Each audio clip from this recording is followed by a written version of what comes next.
Hello and welcome back to the channel. I hope that you're having a wonderful day. Today we are going to look at what has been included in the latest update for the Freesat 4K TV boxes. In mid-September 2025, the Freesat 4K TV boxes received a software update to version 5.5.4 P3 UI v1.7.0. This update contained a few improvements to enhance your viewing experience, which I covered in a video from a few weeks ago and which is linked in the description below. More recently, on the 13th of October 2025, Freesat published details of another update for these Freesat 4K TV boxes. The latest update from Freesat says that, as part of their ongoing efforts to enhance your viewing experience, we'll be introducing some platform improvements from the 13th of October 2025.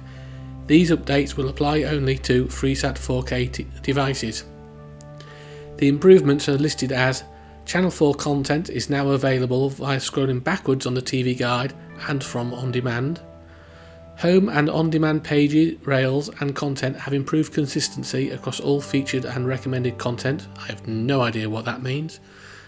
Search suggestions and results are more accurate and relevant.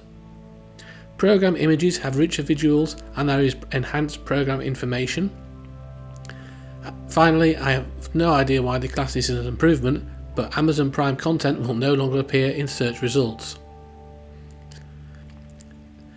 And now here we do a quick check to see if these changes have been implemented, and we try and access Channel 4 content from last night via the guide.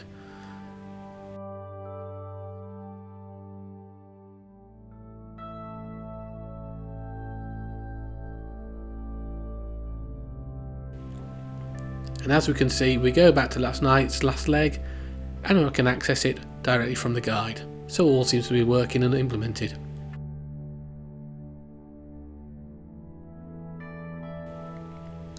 So out of the four main UK broadcasters, it looks like it's only ITV that you cannot go back in time via the guide for the online content on Freesat 4K TV boxes.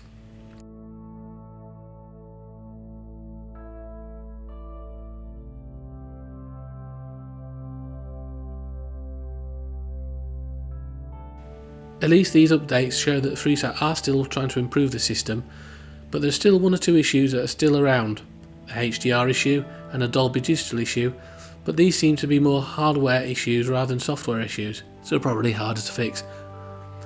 Anyway, I hope this video has been of use to you. If you've got any questions, please drop it in the comment section below.